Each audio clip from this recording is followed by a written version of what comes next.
Bonjour à toutes et à tous. Je m'appelle Margot Fortin. On va passer 1h30 ensemble. Merci déjà Stéphanie d'avoir fait appel à moi pour être la marraine de la fête de la science pour cette année. Je suis très honorée de ça. Et voilà. Je vais très rapidement me présenter. Donc, je m'appelle Margot Fortin. Je suis docteure en éthologie. C'est-à-dire que pendant plusieurs années, j'ai étudié le comportement des animaux. Je me suis intéressée à différentes espèces, allant des plus petites, comme par exemple les cloportes, aux chevaux. Et en fait, je suis venue à Poitiers pour faire ma thèse sur le comportement sexuel des cloportes. Un sujet palpitant, je vous assure. Actuellement, donc depuis 2018, j'ai arrêté la recherche. Et maintenant, je suis comportementaliste canin. Je fais quand même de la vulgarisation scientifique. C'est-à-dire que j'essaye de rendre accessibles des travaux de recherche sur le comportement canin aux personnes qui ne sont pas scientifiques. Et puis j'interviens aussi pour la ville de Poitiers. Par exemple, j'accompagne des éducateurs de rue, des éducatrices de rue aussi, en maraude. On fait des conférences qui sont ouvertes à tout le monde, etc. Donc on va passer 1h30 ensemble. Pour que ça se passe super bien, ce qu'on peut faire, c'est que si jamais vous avez envie de prendre la parole, mais qu'il y a d'autres gens qui prennent la parole, on peut juste regarder autour de soi où ça en est. Par exemple, si Stéphanie, tu as envie de poser une question et qu'il n'y a personne d'autre qui a levé la main, tu feras un 1. Et puis par exemple, si une autre personne a envie de poser la question, puis qu'il y a déjà Stéphanie qui lève la main qui fait ça, vous faites 2. Comme ça, vous savez à peu près. Voilà, ça, c'est si vous pensez, sinon on se débrouillera normalement. C'est OK de ne pas être d'accord pendant les discussions. Il n'y a pas de souci avec ça. Si jamais vous avez besoin de faire une pause, de sortir faire pipi, de vous changer les idées, il n'y a pas de problème. Sentez-vous tout à fait libre de tout ça. Et puis bien sûr, n'hésitez pas à poser des questions. Ce qu'on va faire, c'est qu'on fera des parties. Et puis à la fin de chaque partie, vous pouvez peut-être poser les questions. Comme ça, ça permet d'avancer. Donc vous avez peut-être remarqué, il y a un petit chien qui est là.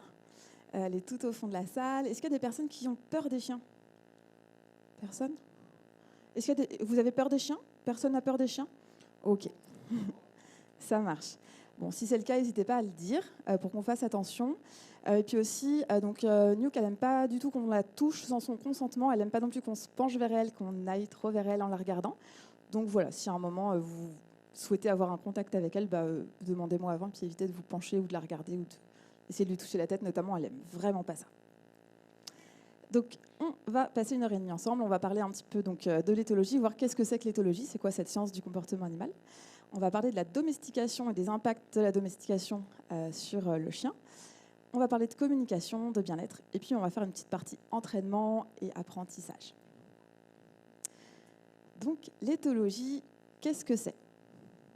Ah oui, des fois, je peux parler un petit peu vite. Alors, surtout, n'hésitez pas à me dire « Ouh là là, tu vas trop vite » ou « Là, j'ai pas entendu », n'hésitez pas à m'interrompre. OK ? Donc, l'éthologie, qu'est-ce que c'est? Est-ce que quelqu'une aurait une idée? Oh, je suis sûre qu'il y a plein de gens qui ont des idées. Oui, tout à fait, l'étude du comportement des animaux. Tout le monde savait ce que ça voulait dire, ce mot-là, avant de venir? Non, pas tout le monde. OK, bon, c'est chouette. Il y a des gens qui savent, d'autres pas, c'est super. Donc, en fait, l'éthologie, c'est l'étude du comportement animal, mais avant tout, c'est une science, en fait. Donc, finalement, comme toutes les autres sciences, comme dans tous les autres domaines scientifiques, il va y avoir une méthodologie qui va être appliquée quand on va essayer de se poser des questions et d'y répondre. Donc, on va établir des hypothèses, puis on va mettre au point des protocoles pour valider ou pas ces hypothèses. Ensuite, on va voir si les résultats qu'on a obtenus, on les a obtenus parce que c'était un peu le hasard ou pas. Par exemple, là, je ne sais pas si tout le monde voit, mais là, il y a deux boîtes par terre. Si jamais je voulais tester la mémoire de Nuke, la mémoire de travail, c'est une mémoire à court terme. Ce que je pourrais faire, c'est par exemple... peut-être les gens du fond ne voient pas du tout. Ok, vous voyez une boîte ici, mettons, puis imaginez une boîte de l'autre côté. Si je voulais tester sa mémoire de travail, là, elle est tout au fond, je pourrais lui montrer que je pose une croquette dans une boîte. Puis par exemple, attendre 30 secondes. Puis à bout de 30 secondes, on va la lâcher, on va voir si elle se souvient de la localisation de la croquette. Imaginez, elle y arrive. Qu'est-ce que vous pourrez vous dire?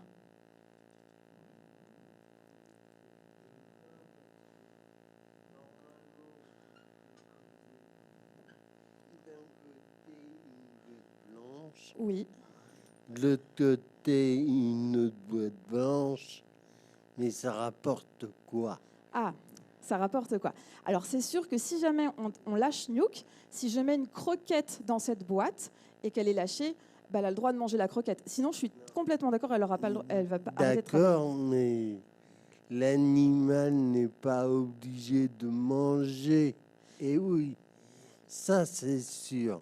Alors, elle est très gourmande. Même si elle a sa dose de nourriture. Même. Ok. Elle est vraiment tellement gourmande que ça pourrait vraiment lui poser des problèmes, la pauvre. Donc, mettons, si elle arrive à aller dans cette boîte au bout de 30 secondes après qu'on l'ait lâchée, est-ce que ça veut dire que, c'est sûr, elle se rappelle de la localisation de la croquette? Alors déjà, effectivement, il pourrait y avoir un biais lié à l'odeur. Alors pour ce genre d'études, par exemple, ce qu'on peut faire, c'est mettre un faux fond dans les boîtes, puis mettre des odeurs de croquettes, par exemple. Ça, c'est une très bonne remarque. Ça dépend. Alors, il y a combien de chances que ce soit lié au hasard? 1 sur 2. Ça veut dire qu'il y a 50% de chances qu'elle trouve la bonne réponse, finalement. Donc, ça veut dire qu'il va falloir répéter cette expérience plein de fois.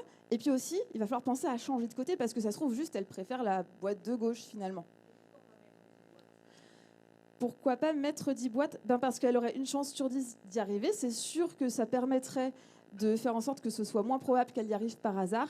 Mais là, du coup, ça pourrait entraîner d'autres problématiques de géolocalisation, on va dire. Et du coup, on perdrait vraiment le fait de chercher la mémoire de travail. Mais c'est vrai qu'on pourrait complètement mettre plus de boîtes pour avoir moins de probabilité qu'elle y arrive par hasard. Tout à fait. Mais ça mélangerait un autre facteur. Mais c'est une bonne idée. Voilà. Donc, tester la probabilité que les résultats ne soient pas le fruit du hasard, comme on l'a vu avec cette boîte-là. Et puis après, il faut tester la reproductibilité des résultats. Ça veut dire, est-ce que, si on l'entraîne ailleurs, est-ce que ça marche aussi? Ça se trouve, c'est vraiment dû au contexte. Ici, peut-être à l'espace Mendès France, Nuke est particulièrement intelligente. Mais c'est peut-être le seul endroit. Donc, finalement, l'éthologie, c'est une science qui s'intéresse au comportement des animaux et vraiment à plein d'animaux. Donc, il y a des chercheuses et des chercheurs qui travaillent sur le comportement des abeilles, des primates, des chauves-souris, etc., etc. Et puis, quand on s'intéresse à une espèce, on peut s'intéresser au sein de cette espèce à plein de questions, au comportement sexuel, au comportement social, aux apprentissages, etc. Il y a beaucoup d'études qui ont lieu en laboratoire, en milieu contrôlé. Par exemple, un très vieil éthologue, c'était Skinner, qui a montré en 1938 la théorie du conditionnement opérant. Alors, je fais des fois des petites fautes d'inattention, comme vous pouvez le voir. Voilà, désolée. Donc, le conditionnement opérant, c'est le fait que quand un animal se rend compte que son comportement a une conséquence agréable, il va avoir tendance à répéter ce comportement. Là, par exemple, vous voyez, quand Nuke touche la croquette, le cône orange, elle a une croquette. Et donc, vous allez voir que très rapidement, elle va toucher le cône orange. Parce que je vous disais, elle est très gourmande. Je crois qu'il n'y a pas trop le son, je vais augmenter un petit peu.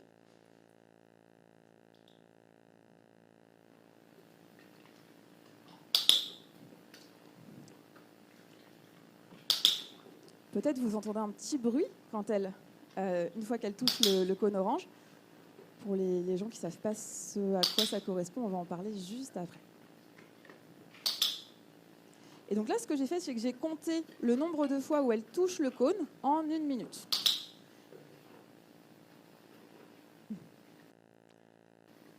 Donc pendant la phase d'acquisition, pendant le moment où elle a à manger, elle a touché 13 fois le cône. Et puis après, je fais un truc super cruel. Je fais une extinction. Une extinction, ça veut dire que quand elle touche le cône, elle n'a plus de nourriture. Oui, c'est horrible. Et vous voyez ce qu'elle fait? Elle essaye de plus en plus fort de toucher le cône, de plus en plus longtemps pour voir si ça marche. C'est un peu comme si vous aviez une machine qui distribue du chocolat et puis tous les jours, vous appuyez sur un bouton, vous avez un chocolat qui tombe, puis un jour, ça ne marche pas. Peut-être vous allez secouer la machine, vous allez essayer longtemps. Puis au bout d'un moment, vous allez abandonner. Puis en fonction de notre tempérament, en fonction de nos expériences de vie, on va abandonner plus ou moins rapidement. Mais il y a des gens, ils vont persister très longtemps, puis des chiens aussi. C'est pour ça que, par exemple, si vous donnez des petits bouts de nourriture à table à votre chien, puis que d'un coup, vous vous dites, allez, c'est le 1er janvier, c'est la bonne résolution, j'arrête d'en donner, et il va peut-être persister longtemps. Et puis, il va essayer peut-être un peu plus fort, il va aboyer, il va faire des trucs comme ça. Et ça, c'est normal. À chaque fois qu'on fait une extinction, on peut avoir un pic où le comportement, il augmente.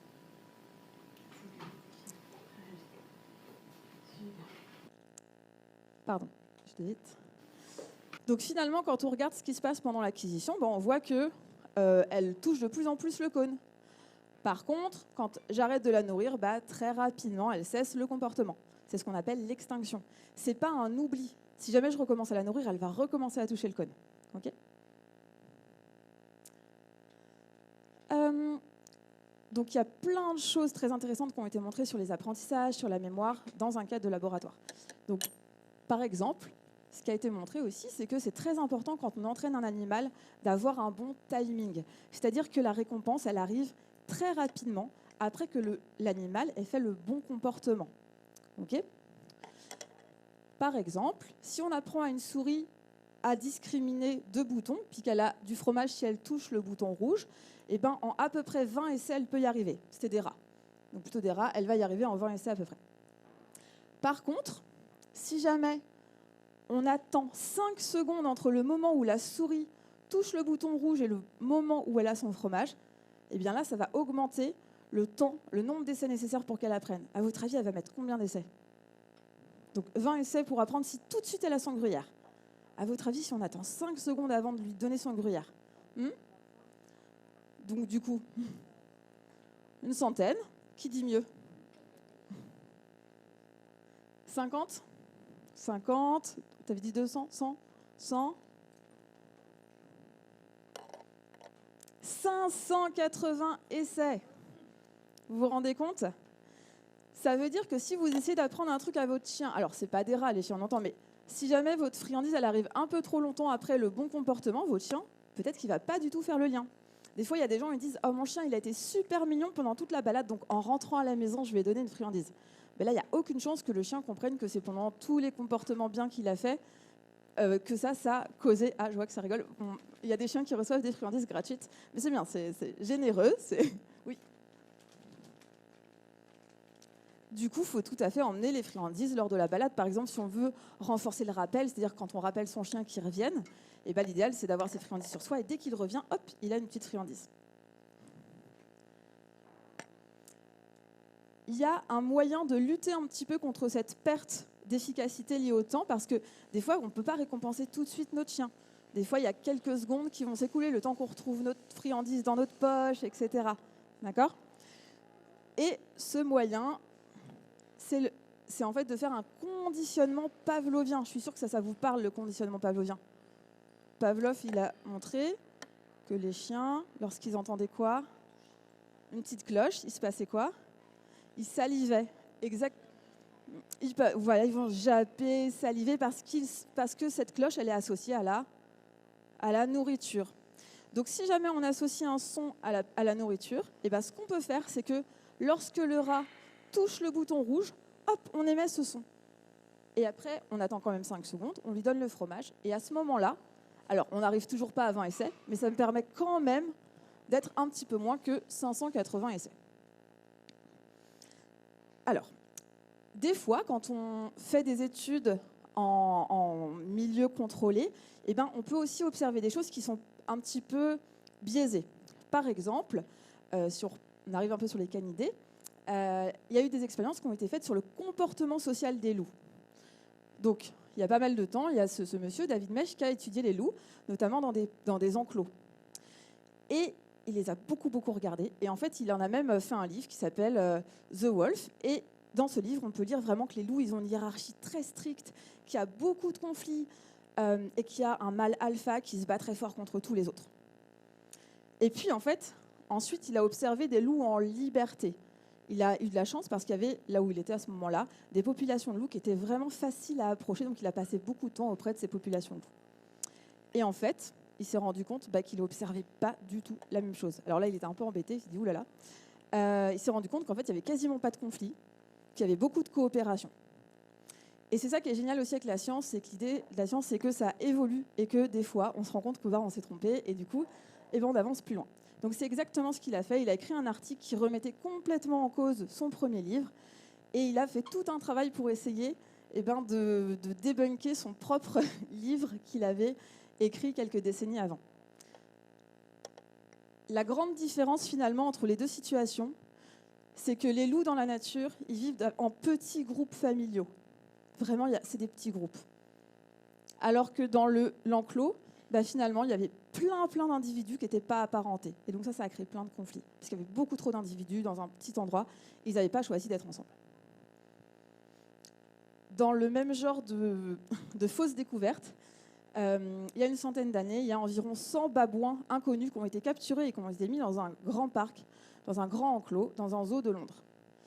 Ils ont mis 95 mâles et 5 femelles. Bon, ça ne s'est pas très bien passé. Les mâles ont tué toutes les femelles et ont aussi tué quasiment tous les autres mâles. Bon, il y a 2 tiers de la population qui est morte.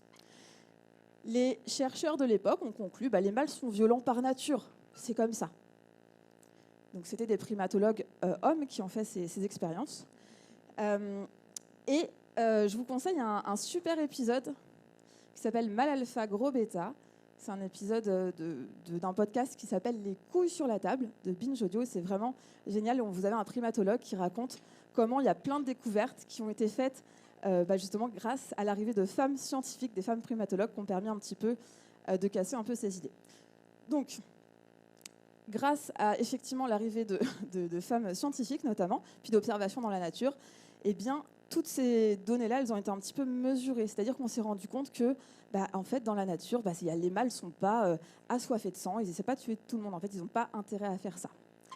Et puis, ce qui se passe aussi, c'est quand on observe, par exemple, des primates, les mâles, ils sont plus faciles à observer parce qu'ils sont souvent plus gros, ils vont être souvent plus proches des humains, etc. Et donc, il faut un petit peu plus de temps, de patience et être plus fin dans ses observations pour observer les femelles. Et donc, par exemple, vous avez des femmes très, très connues, des primatologues qui sont décédées. Donc, vous avez Diane Fossey qui est morte à 53 ans, qui a été tuée, a priori par des braconneurs, parce qu'elle protégeait notamment les gorilles, donc, au Rwanda où elle les étudiait. Puis vous avez Jane Goodall qui est morte il y a quelques jours maintenant, qui a étudié les chimpanzés. Et c'est la première scientifique à avoir montré l'utilisation d'outils chez ces animaux. Alors, vous le savez peut-être, mais la thématique de cette année, c'est les intelligences. Donc, effectivement, c'est tout un pan de recherche en éthologie, la cognition. Et en fait, finalement, c'est très vaste, les intelligences. C'est vraiment une grande question. On ne peut pas juste répondre à cette question en mesurant une chose. Par exemple, il y a quelques jours, 2 jours, hier, avant-hier, une super présentation dans le cadre de la Fête de la Science sur les abeilles. Et c'était vraiment très chouette. Une des choses abordées, c'était la capacité des abeilles à communiquer par leur danse. Et donc, elles vont, en fonction du soleil, de leur ruche et de la position de leurs fleurs, faire des danses très différentes pour indiquer donc la position de la fleur à leurs congénères. Nous, si jamais on devait faire ça, on n'y arriverait pas. Et d'ailleurs, à la fin de cette présentation, c'était très rigolo parce qu'il y a une des personnes qui a essayé de nous montrer la localisation de quelque chose dans la salle en faisant la danse. Personne n'a rien compris. Enfin, on n'a pas su détecter l'endroit. Alors qu'une abeille, si elle avait vu ça en 2 secondes, elle se serait dit, oui, c'est par là, quoi. De la même manière, vous avez par exemple des geais qui sont capables d'utiliser des cachettes pour cacher leur nourriture. Et en fait, ils ne vont pas utiliser les cachettes de la même manière si jamais ils utilisent de la nourriture qui se périme par rapport à la nourriture qui ne se périme pas. Donc s'ils cachent des noix et des larves, par exemple, les larves, ça se périme très vite. Imaginez, ils cachent ça, on met un jet dans une cage, et puis au bout de 4 heures, on le libère. Et il va retrouver de préférence toutes les larves qu'il a cachées, parce que c'est sa nourriture préférée.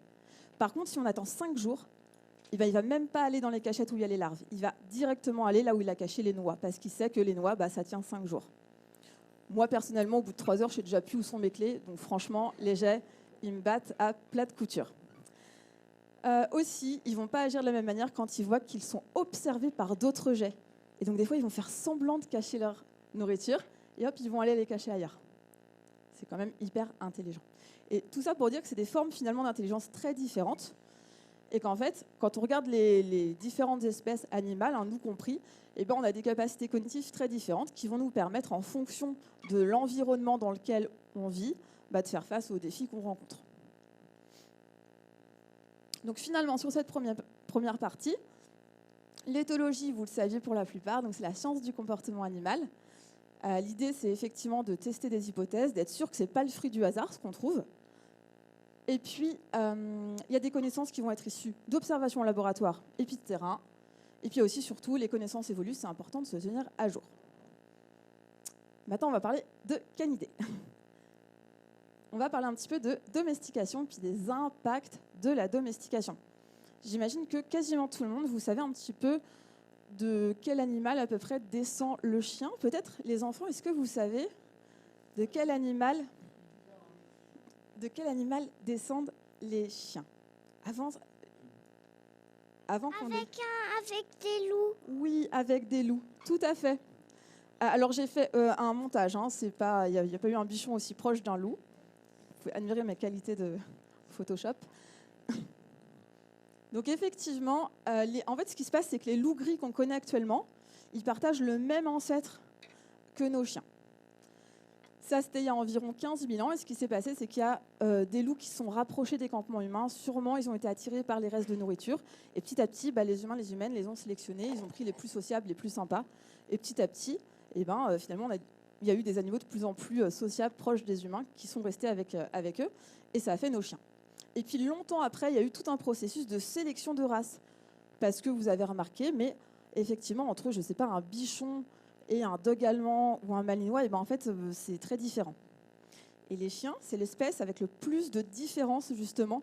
Il n'y a pas d'autres espèces où ça existe, des animaux aussi différents. Alors, avec la domestication, il y a eu plein de changements en comportement qui se sont opérés, notamment en termes de coopération. À votre avis, si on regarde des loups et des chiens, est-ce que vous pensez que les loups arrivent mieux à coopérer entre eux que les chiens ou l'inverse? Lesquels sont les meilleurs pour coopérer entre eux? Qui pense les loups? Qui pense les chiens? C'est trop mignon, il y a des gens qui ont quand même foi envers les chiens, c'est bravo. Ça va être très triste pour vous, je suis désolée par avance. Donc, là, vous avez une tâche de coopération. Dans cette tâche, vous avez 2 morceaux de viande. Pour accéder à la viande, les animaux doivent tirer chacun d'un côté par une corde. Il faut qu'ils tirent en même temps, parce que s'il n'y en a qu'un qui tire, finalement, la corde, elle va être toute ramenée d'un côté. Donc, les loups, ils sont très rapides pour coopérer. Maintenant, attention, séquence émotion. It's the 19th of March 2015.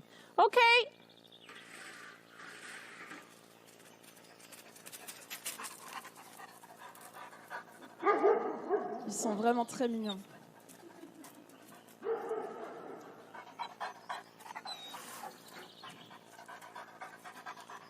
Alors, il faut savoir que dans cette expérience, tous les individus ont reçu les mêmes entraînements avant. Ils savent tirer sur une corde pour avoir de la nourriture. Mais dès qu'il s'agit de coopérer, effectivement, les chiens, ils sont pas très très doués.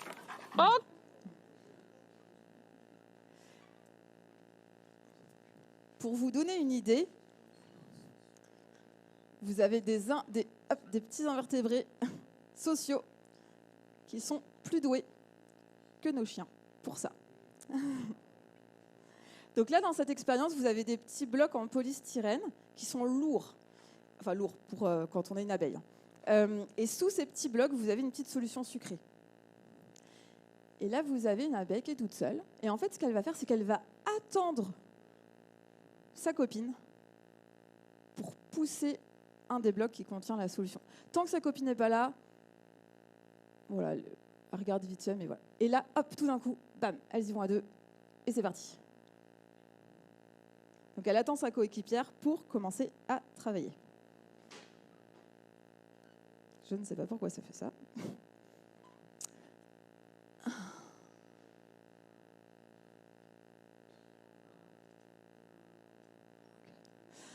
Donc finalement, la domestication a eu plein d'impacts sur les chiens, sur le comportement des chiens, et notamment sur le comportement social. Par exemple, les loups, je vous disais, ça vit dans des groupes familiaux. Il y a les parents, les petits, puis il y a les ados, et puis les ados, ils coopèrent pour s'occuper des plus petits. Ils ne restent pas à se tourner les coussinets, il y a une vraie coopération. Et puis vous avez les chiens qui vivent, on va dire, un petit peu en liberté, ce qu'on appelle les chiens férods, et eux, ils vivent dans des groupes non permanents. C'est-à-dire des fois, ils sont un peu entre copains, puis des fois, ils ne sont pas ensemble, ça change. Ils ne vivent pas en groupe apparenté. Et puis aussi, il n'y a pas de coopération pour les soins aux jeunes. Et ça fait qu'il y a beaucoup plus de mortalité pour les chiots que pour les louveteaux, par exemple. La domestication, elle a par contre entraîné aussi beaucoup de changements dans la relation aux humains. Donc là, c'est issu d'expériences qui ont été faites dans un parc qui s'appelle le Wolf Science Center. C'est un parc qui est en Autriche. C'est un grand parc, il y a des grands enclos. Puis vous avez des groupes de loups et des groupes de chiens qui sont élevés dans les mêmes conditions, puis qui sont entraînés pour les expériences. Alors là, en l'occurrence, c'est des chiens qui ne sont pas du tout des chiens de ce centre-là, mais les loups que vous allez voir après, c'est le cas. Donc ce qui se passe, c'est que quand vous passez du temps avec votre chien, sûrement, il y a des gens qui ont des chiens. Qui a des chiens dans cette salle ? Oh, une grande majorité. Donc quand vous êtes avec votre chien, des fois, votre chien va vous regarder dans les yeux. Vous avez déjà vécu ça. Quand c'est des moments agréables, eh ben, c'est agréable pour vous et pour votre chien de partager des regards.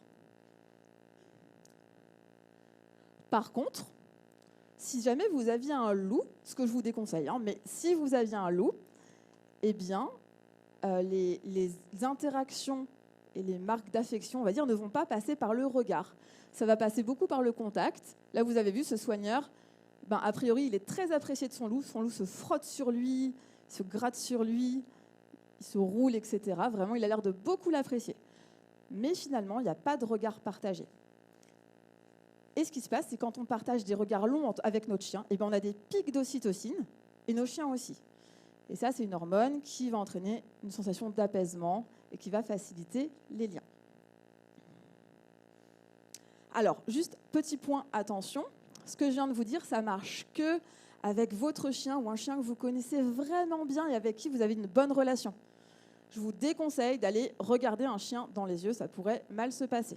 D'accord ? Parce que les chiens entre eux, quand ils se rencontrent, normalement, ils font plutôt des approches en courbe.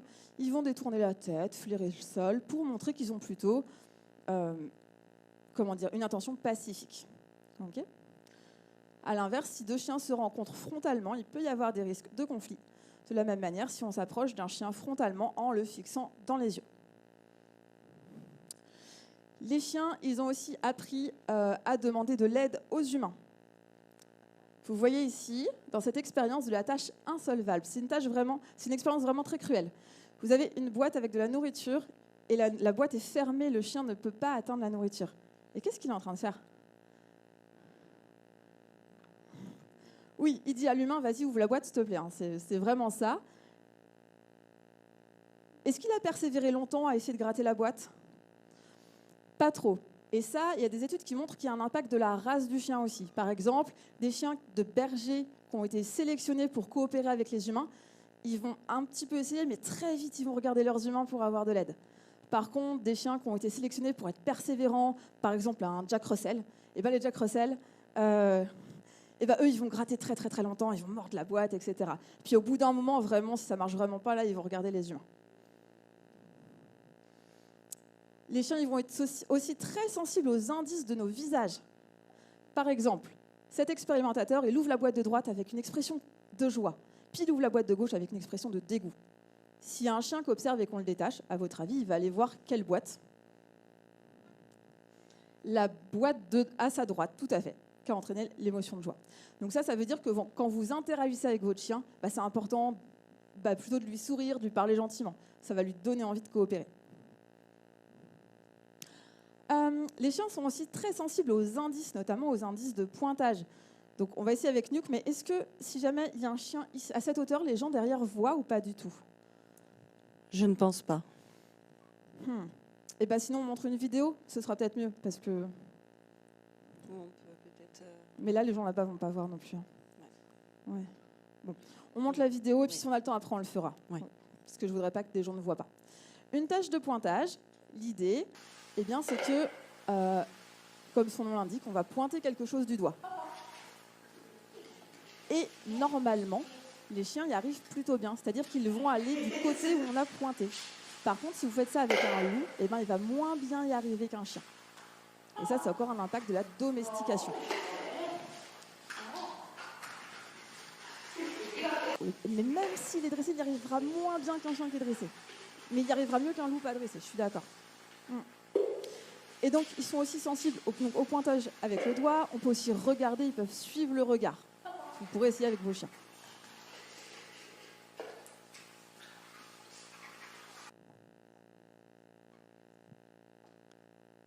Tu peux répéter la question, Est-ce que Margot? le pointage est un apprentissage?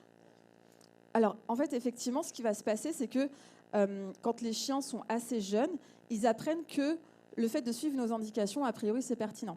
Mais, par exemple, dans les parcs où ont été faites les expériences avec les loups, et ben, ce qui a été montré, c'est que si on fait la même chose avec des chiots et avec des louveteaux, et qu'on les teste à différents âges, eh bien, les chiots, ils vont être plus performants plus jeunes, et même plus tard, en fait, que les loups. Voilà. A priori, c'est vraiment un processus de domestication qui rend ces individus plus sensibles, finalement, aux indices émis par les humains. Ah, ça, c'est une expérience que je trouve super rigolote. C'est une expérience qui montre aussi que les chiens, ils apprennent très rapidement à se fier ou pas aux individus et à agir en conséquence. Par exemple, vous avez dans cette expérience le chien qui a été présenté à une personne hyper sympa qui donne facilement la nourriture. Donc, quand le chien va vers une boîte où il y a du poulet dedans, la personne ouvre la boîte et puis donne le poulet. Okay. Par contre, il y a une autre personne qui a été présentée à ce chien. Et là, lorsque le chien approche de la boîte avec le poulet, en disant « s'il te plaît, ouvre la boîte », la personne, elle prend le poulet et puis elle ne le donne pas au chien. Donc, au bout de plusieurs essais, le chien il se dit bah, « celle-là, vraiment, elle n'est pas hyper sympa ». Et ensuite, ce qui se passe, c'est qu'on met 3 boîtes avec donc le poulet, des biscuits moyens, puis rien du tout. Si jamais c'est la personne super sympa qui est avec le chien, il va vite montrer à l'humaine où est le poulet pour que l'humaine aille lui ouvrir la boîte et lui donner le poulet. Sachant que les humains ne savent pas où sont les différents types de nourriture. Et par contre, quand c'est la méchante Cruella, eh bien là, les chiens, ils vont emmener Cruella dans la boîte vide. Pourquoi ils font ça? Parce qu'ils savent que l'essai d'après, c'est leur propriétaire, ils ont le droit à un deuxième essai, et à chaque fois, c'est leurs propriétaires qui, eux, sont toujours associés à la meilleure réponse au poulet, donc ils ont une deuxième chance. Et donc, ils font exprès que Cruella n'ait pas accès au poulet ou au biscuit. C'est quand même génial, non? Donc finalement, quand on reprend cette histoire de domestication, bah, ça fait quand même pas mal de temps qu'on partage nos vies avec les chiens. Ça a eu un fort impact sur leur comportement. Ils sont devenus un peu moins performants pour coopérer entre eux. Par contre, ils ont gagné plein de capacités pour s'adapter à nous.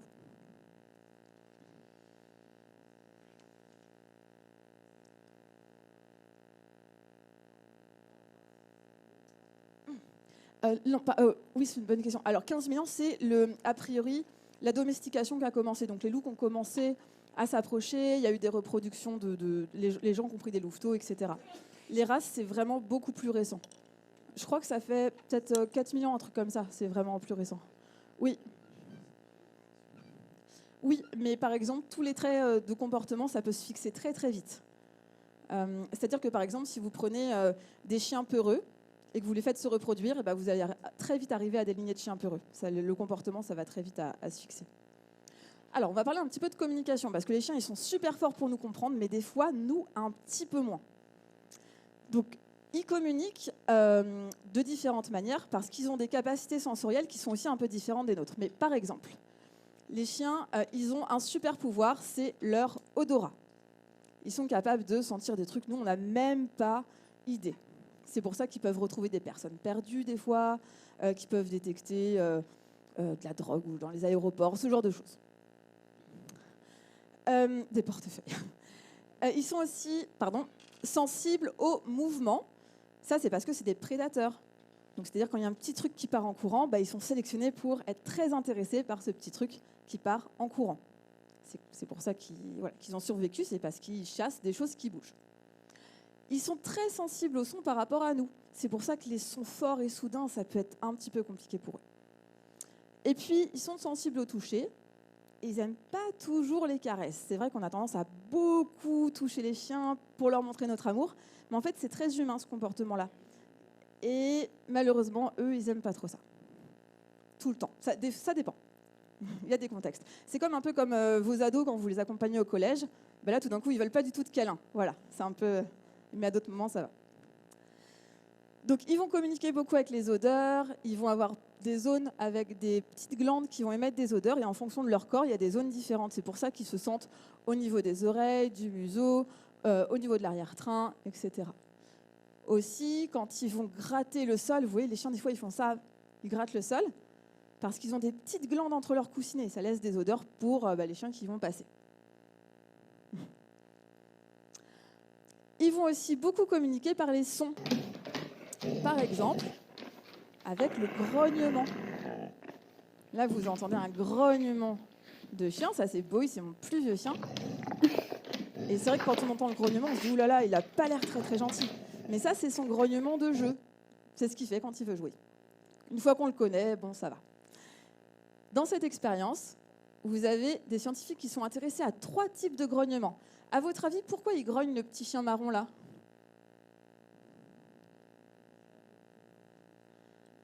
Il ne veut pas qu'on lui prenne sa côtelette. C'est une bonne raison. Donc il grogne sur le petit chien noir. Ici, à votre avis, c'est quoi comme grognement ?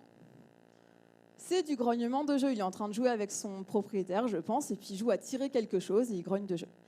Et là, vous avez, les personnes qui étaient là au tout début, vous avez entendu Nuke qui a fait un peu ce bruit quand il y a le monsieur qui est venu m'aider pour l'ordinateur qui arrive un petit peu vite vers elle et elle a eu un peu peur, alors elle a fait un grognement aboiement de pas très contente, genre éloigne-toi de moi s'il te plaît. Enfin, il n'y a peut-être pas le s'il te plaît. Donc vous voyez là la personne, c'est une personne inconnue qui arrive et qui se penche sur le chien et c'est inquiétant pour le chien qui va grogner pour lui dire laisse-moi tranquille, je ne suis pas rassurée. Okay. Ce qui est rigolo, c'est que dans cette expérience, finalement, il y a un os qui a été posé au sol et il y a un haut-parleur qui était juste derrière. Quand le haut-parleur émet le bruit du chien qui défend sa côtelette, si on met un autre chien dans la salle, il va rester loin. Il va se dire « Ouh là là, je ne vois pas de chien, mais a priori, si je m'approche, ça va mal se passer. » Par contre, si c'est les deux autres types de grognements, eh bien là, les chiens ils vont s'approcher de l'os sans problème. Donc, ils discriminent vraiment bien les différents types de grognements. Les chiens, ils vont aussi beaucoup communiquer grâce à leur langage corporel. Et donc, il y a plein de choses à regarder. Et puis après, il faut regarder l'ensemble. Des fois, ce n'est pas évident, notamment parce qu'on peut avoir des biais. Des biais, ça veut dire qu'une même situation, selon qui on est, selon notre expérience de vie, elle ne va pas susciter les mêmes pensées. Par exemple, quand vous voyez ce petit animal, qu'est-ce que vous vous dites ? Au secours. Il y a des gens qui disent qui se dit plutôt qui se dit autre chose ? Chouette. Alors c'est pas une chouette, mais oui, youpi. Toi, tu es plutôt contente. Voilà, donc on peut voir qu'une même image, ça ne va pas susciter les mêmes choses. Donc effectivement, là, il y a beaucoup de gens qui vont dire « Ouh là là, je vois un truc qui rampe, j'entends que ça siffle, un serpent, courez, on s'en va. » Puis il y a d'autres personnes qui vont dire « Oh, des pupilles rondes, des grandes écailles sur la tête, un collier jaune, c'est une couleuvre à collier, mes préférés. » Voilà, donc on est dans la même équipe, on aime bien les couleuvres à collier. Donc en fonction de qui on est, on ne va pas avoir les mêmes réactions. Donc c'est pour ça que quand on observe des chiens, ou n'importe quel animal, et qu'on essaye de comprendre un peu ce qui se passe, il faut vraiment éviter les suppositions, il faut vraiment se fier à ce qu'on voit factuellement. Donc, je vais vous laisser 5 minutes pour faire un petit exercice à ce sujet. Je vais vous faire passer des petites images, et vous allez essayer de voir ce que vous observez, d'accord ? Puis d'essayer de deviner l'émotion qu'aurait le chien, puis est-ce que ce serait une situation à risque pour vous ? Ça marche ? Donc peut-être vous pourrez vous mettre par image de chien. Hop. Tu vas m'aider à aller. Ouais, une pour deux. Oui, je pense une pour deux, ça peut être pas mal. Une pour trois, peut-être, vous pouvez vous mettre ensemble. Super. Est-ce que vous pouvez coopérer à 3 ? Super. Vous pouvez aussi coopérer à 3, vous pensez ? Peut-être. Ouais, ça va aller. Est-ce que vous croyez que vous pouvez vous rapprocher ? Vous êtes OK de coopérer à 3 ?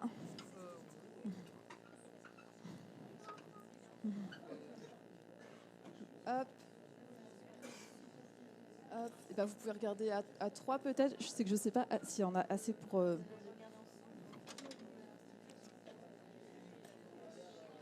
Merci.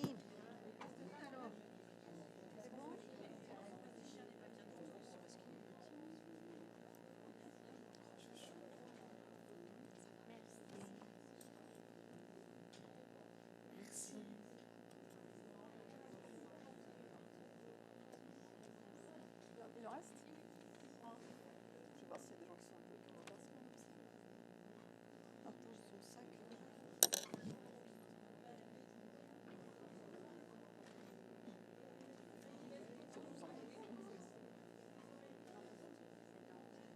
je vous mets celle-là.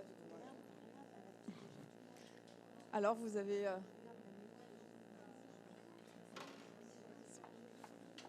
Ok, est-ce que vous croyez que vous pouvez essayer du coup, de déterminer par exemple des éléments factuels, comme par exemple les oreilles ou les yeux? Vous voyez? Super, génial.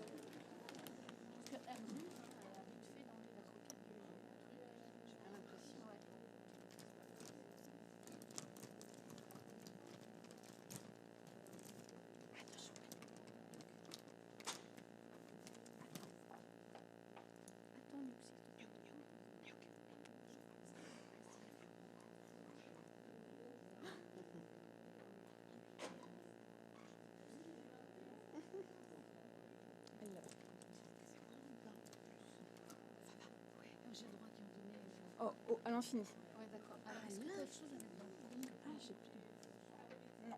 Ok. Non, cherche. Tu cherches à gros. Je crois que j'avais. Ah, je l'ai peut-être. J'ai plus tout. Je vais aller en chercher. Alors, est-ce que vous êtes prête? Est-ce que vous êtes prêts? Oui? Alors, c'est parti. Donc, ce que je vous propose, c'est qu'on passe les images et les personnes qui ont eu l'image en question, vous êtes plusieurs à avoir eu la même image, hein, et ben vous allez pouvoir donner peut-être un élément par groupe. D'accord? Par exemple, il y a un groupe qui va parler des oreilles, un groupe qui va parler de la bouche, etc. Ou dire l'émotion. OK? Qui a eu cette image? Vous? Là-bas? OK. Qu'est-ce que vous remarquez?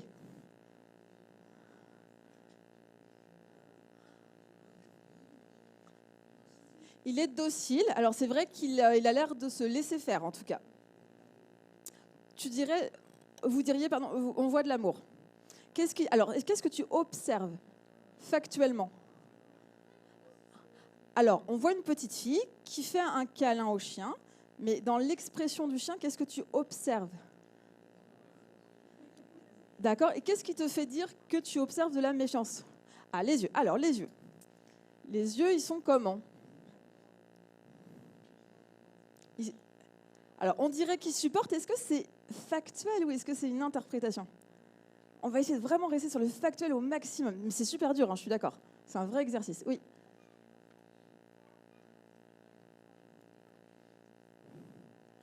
Effectivement, on voit que le corps est plutôt déporté vers l'arrière. Là, c'est une observation. La supposition, c'est peut-être qu'il veut s'en aller. Donc, qu'est-ce qu'on voit d'autre? Oui. Il a la mâchoire serrée, tout à fait. Il y a un autre truc au niveau de sa mâchoire. Peut-être que la langue, on voit le petit bout de langue qui est sorti. C'est très subtil. Mais effectivement, ça, c'est un signe de stress chez les chiens. Donc, finalement, là où on pouvait se dire oh, ben, il a l'air de vivre un moment d'amour. Alors, ce qui est sûr, c'est que la petite fille, elle a l'air très contente. Mais le chien, lui, il n'est pas au meilleur de sa journée.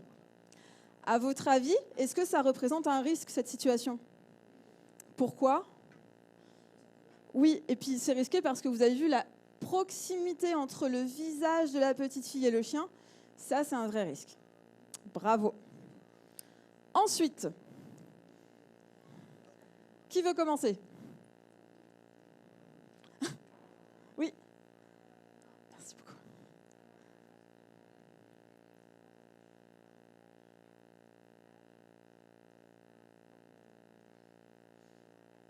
Voilà, tout à fait. Donc tout à l'heure, on a vu un petit bout de langue qui sortait. Là, c'est vraiment un grand lèchement de truffe.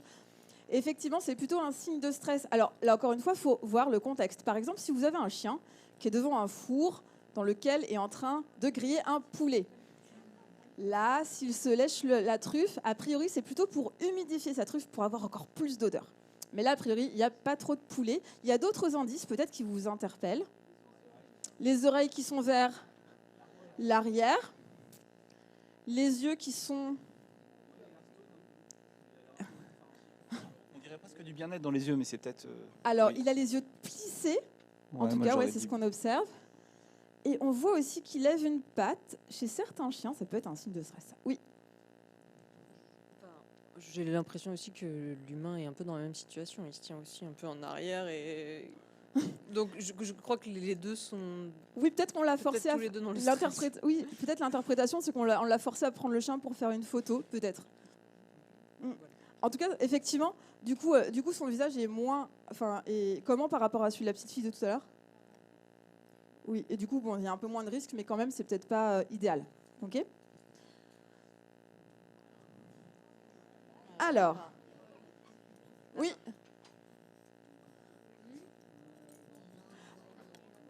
Alors, il bâille, il a l'air détendu. Il a mal aux dents. Non. Il a peut-être une carie, on sait pas. Les yeux sont fermés, donc Les yeux sont fermés. Et donc, effectivement, on pourrait se dire, bah, nous, en tout cas, si jamais on recevait un massage et qu'on se mettait à bâiller, à fermer les yeux, nous, ça voudrait dire plutôt qu'on est dans un état de détente, peut-être, hein, de bien-être. Des fois, les humaines et les humains bâillent quand ils sont stressés. Je ne sais pas si vous avez déjà expérimenté ça, mais ça peut faire bâiller le stress. Chez les chiens, le bâillement très exagéré comme ça, c'est vraiment un signe de stress. Et voilà. Et donc, on peut se dire que c'est pareil. Peut-être qu'il n'est pas hyper d'accord pour être comme ça dans les bras. Il est en train de bâiller, tout à fait. Mais encore une fois, il faut bien prendre en compte le contexte. Si c'est devant le barbecue, bah, se lécher le nez, c'est normal. Et s'il vient de se réveiller et qu'il s'étire et qu'il bâille, ben, c'est plutôt qu'il est fatigué ou qu'il se réveille. Ici, qui a eu cette image? Ici. Ah, est-ce que tu veux... Qu'est-ce que tu vois? Il fait... je sais pas. Tu sais pas trop. Est-ce que tu crois qu'il a Non. envie d'approcher sa tête ou plutôt qu'il est en train d'éloigner sa tête? Est-ce que le chien, il a l'air de s'éloigner? Oui, tout à fait. Est-ce que tu vois une Oui. couleur? Tu vois quoi comme couleur ici, dans l'œil? Du blanc. On voit le blanc de ses yeux. Les chiens, quand on voit le blanc des yeux, des fois, c'est ce qu'on appelle les yeux de baleine. C'est les Québécois qui ont trouvé cette expression. Nous, on n'a pas trop de baleines, alors ça ne nous parle pas, mais du coup, c'est un signe de stress aussi. Il a la bouche... Quelqu'un tout à l'heure parlait de bouche crispée. Et ben, là aussi, vous avez vu, il a la bouche toute crispée. On voit qu'il est plutôt en train d'essayer d'éloigner son visage des petites mains de cet enfant. Donc là, est-ce que ça peut être risqué comme situation? Oui. Oui, tout à fait, parce que l'enfant est très très proche de la tête du chien. Celle-ci. Alors, là-bas, oui. Les oreilles en arrière, tout à fait. Alors, attendez, est-ce que tu voudrais dire s'il a le corps plutôt grand ou plutôt aplati? Tout vers le bas puis vers l'arrière. Voilà, Comme la plutôt le corps vers l'arrière, vers le bas. On voit aussi le blanc des yeux. Qu'est-ce qu'on voit ici si on regarde Il montre vraiment bien? les crocs, ouais. On voit un mini bout de langue, j'imagine. Ou c'est une tache, je sais pas. Les oreilles sont plutôt vers l'avant ou plaquées vers l'arrière? Arrière, ouais. Donc il a l'air plutôt... Sur la défense, quoi. Voilà, c'est plutôt une émotion négative. Il a l'air de plutôt vouloir s'éloigner de la main de cette personne-là. Si jamais vous avez un chien comme ça qui réagit comme ça, est-ce que vous allez vers lui ou est-ce que vous le laissez tranquille? Voilà, sinon vous risquez de vous faire mordre. Oui, tout à fait. On arrive vers la fin des images. Qui a eu celui-ci? Super. Est-ce que vous avez des... Ouais. Il a les oreilles en arrière, déjà. Oreille en arrière. Alors, est-ce que juste... Tu vois une autre chose? Comme ça, on va faire... Bah, moi, je trouve qu'il y a quelqu'un qui ne le connaît pas et des fois, quand je vois des chiens, bah, je fais comme s'il sentait ma main. Ah, donc, ok. Donc là, tu penses que c'est quelqu'un qui ne connaît pas, qui essaie de le toucher sur la tête et que donc peut-être c'est pas une bonne idée. C'est ça que tu veux dire? Ouais. Il y a aussi le regard. On a l'impression qu'il regarde la personne dans les yeux. Oui, on voit le blanc des yeux aussi. Et il sort un peu les dents aussi, je crois. Ouais, on ne sait pas trop ce qui va se passer avec sa bouche, mais on peut se dire que peut-être il va faire quelque chose pour montrer qu'il a besoin d'espace. Bon, à votre avis, est-ce qu'il a envie de ce contact? Non. Non. Voilà. Donc, ça, c'était un petit moment aussi prévention. Parce qu'en fait, il y a beaucoup de morsures de chiens qui sont malheureusement dues au fait qu'on ne comprenne pas leurs signaux. Et plus on les comprend, plus ça évite finalement de se mettre en danger parce qu'on les stresse ou parce qu'on les caresse un peu de force. Ok ? Aussi, on ne va pas avoir le temps de parler de tout le corps du chien, il faudrait vraiment beaucoup trop de temps. Mais il y a un truc avec la queue des chiens. Quand un chien remue la queue, vous diriez que ça veut dire quoi ? Voilà, qu'il est content. Ça, souvent, c'est le cas, mais pas toujours. Des fois, ça veut juste dire qu'il ressent une émotion forte, mais ce n'est pas forcément positif. Souvent, tout à fait. Souvent, ils sont contents, mais ça dépend. Par exemple, s'ils ont des battements amples, plutôt au niveau de l'horizontale ou un peu vers le bas, ça va. Mais quand la queue est très très haute et que les battements sont très peu amples et rapides, là, c'est pas hyper bon signe. Je vais vous montrer une petite vidéo. Là, vous voyez un chien qui voit un autre chien. On voit que tout son corps est tendu. D'accord ? Il fixe complètement, les propriétaires essayent de l'éloigner, mais ils n'y arrivent pas tellement son corps est tendu. Doucement. Là, sa queue se relève très haute. Ouais. Vous vous rappelez, tout à l'heure, je disais que ce n'est pas une bonne idée de laisser les chiens s'approcher en face, parce que ça peut être source de conflit. Et regardez la queue qui remue, très vite, mais avec des mouvements très peu amples.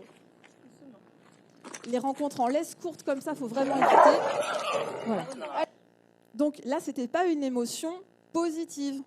D'accord ? Donc si vous êtes dans ce contexte, moi je vous conseille de faire un petit détour sur le côté pour laisser de la place à votre chien pour pas qu'il se sente comme ça dans cette situation. Ok ? Oui, la première réaction c'est « Oh !» Mais qu'est-ce qu'on voit là ? Le lèchement de truffe, les oreilles en arrière, et vous avez vu, il a même fait un petit genre « Bon là, tu me laisses tranquille, s'il te plaît ».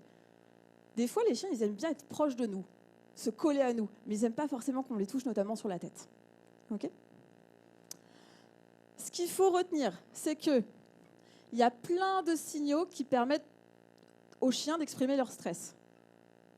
Plus on les connaît, plus ça nous permet d'éviter que le chien il monte en stress, et donc d'éviter les morsures. Normalement, dans le meilleur des cas, avant de mordre, un chien il fait plein de trucs, notamment il grogne, il montre les dents. Le problème, c'est que pendant très longtemps, on a dit qu'il fallait gronder les chiens qui grognent, parce que ça risquait de les rendre méchants de grogner. En fait, le problème, si on fait ça, c'est qu'on leur enlève une ligne de communication qui est très utile, notamment parce que c'est la seule que tout le monde connaît quasiment. Et le risque, si on enlève cette échelle-là, finalement, c'est que le chien il passe directement de signaux très subtils que personne ne connaît à la morsure. Et ça rend les chiens imprévisibles. D'accord ? Donc, si un chien grogne ou aboie parce qu'il est mal à l'aise, on va l'aider à sortir de cette situation, on va essayer de comprendre ce qui se passe, mais on ne va pas le punir pour avoir dit qu'il était mal à l'aise. D'accord ? Si vous êtes mal à l'aise, par exemple, si un enfant vous embête à l'école, heureusement, vous pouvez le dire. Vous pouvez dire aux adultes ou dire à l'enfant, là, je ne suis pas d'accord, je veux que tu me laisses tranquille. Mais si jamais on n'a pas le droit de dire ça, on va être obligé, au bout d'un moment, d'utiliser la force. Ok ?